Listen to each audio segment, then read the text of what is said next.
The Epstein files exposed more than one man's crimes. Royal connections, billionaire networks spanning continents. But there's a darker question no one wants to answer. What else happened? What did the coded language mean? What rituals did the elite think they could hide? How many victims will never be named?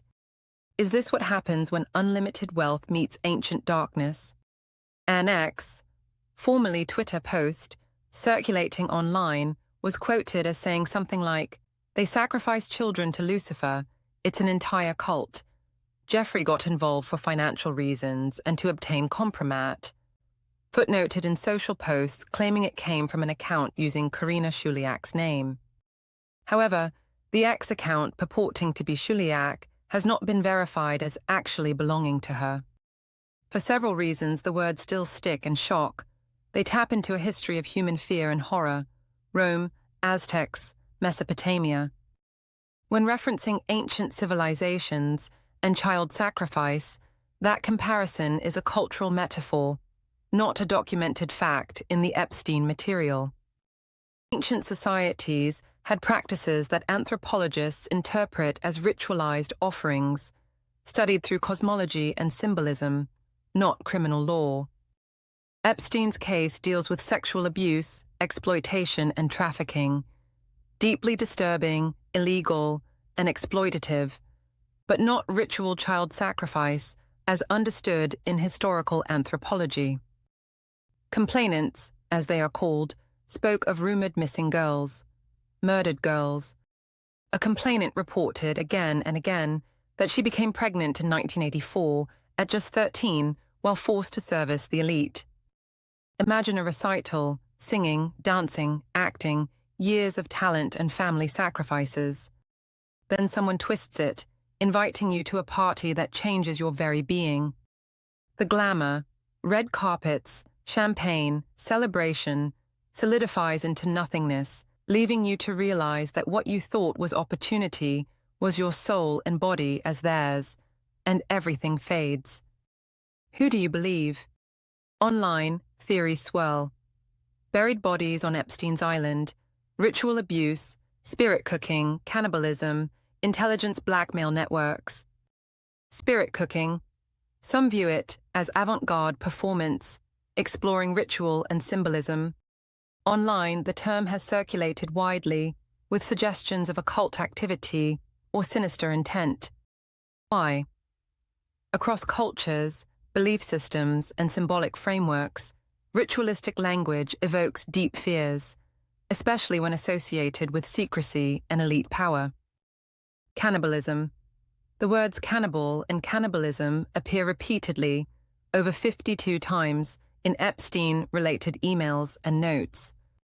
While official filings show no acts occurred, the repeated language evokes a sense of moral grotesqueness and the darker dynamics of control, secrecy, and social power.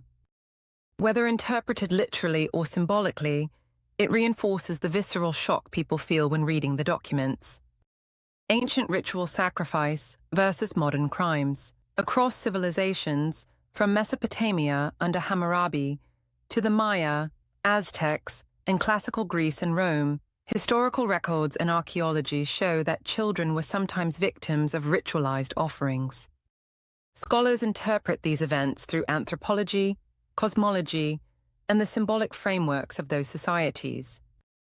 In the Epstein case, however, the crimes documented are sexual abuse, trafficking, and exploitation, deeply illegal, morally reprehensible, and humanly tragic. Comparisons to ancient rituals arise naturally in social discussion because both involve extreme violations of vulnerable lives, secrecy, and the use of power. Recognizing these parallels does not equate the two, but it does help explain why people experience horror, suspicion, and fascination in equal measure when connecting modern abuse with historical practices.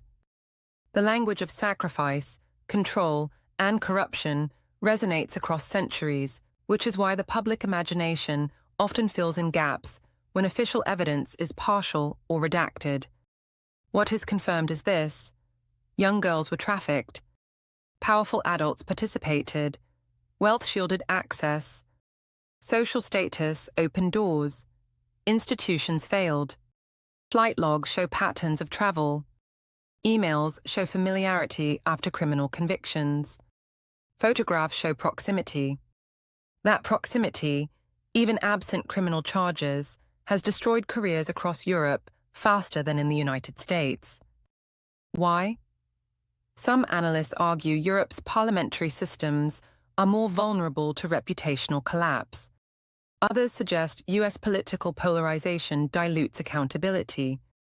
That remains debated. And then there is the redaction problem. When names are blacked out, when documents are partially sealed, when investigations stall, speculation rushes in to fill the vacuum. Power structures protect themselves. Redactions create suspicion. Delayed accountability breeds distrust. Elite social circles normalize behavior ordinary people would be arrested for. One victim would say, "I tried to escape down the back stairs."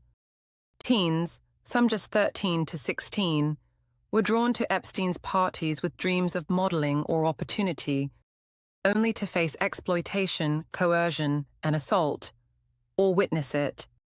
Some emails contain alarming lines.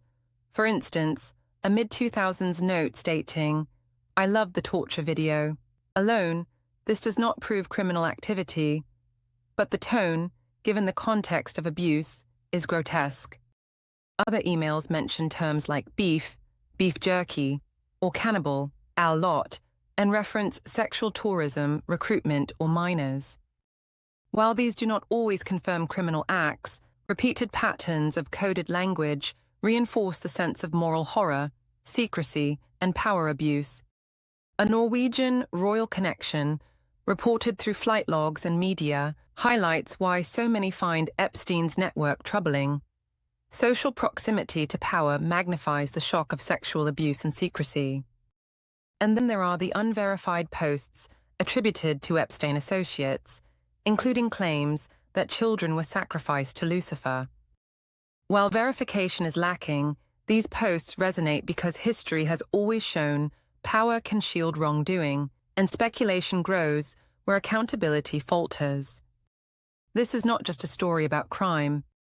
It is a story about wealth, influence, secrecy, and the societal failure to protect the most vulnerable. It is a story about how humans respond to horror and how history, from ancient rituals to modern trafficking, shapes our collective understanding of exploitation. Will anyone truly face justice? What happens when a society sees children as fuel, as objects, as something far worse? For survivors of child sexual abuse, this is deeply painful and unacceptable. Resources and support exist, and society must never normalize or tolerate such crimes.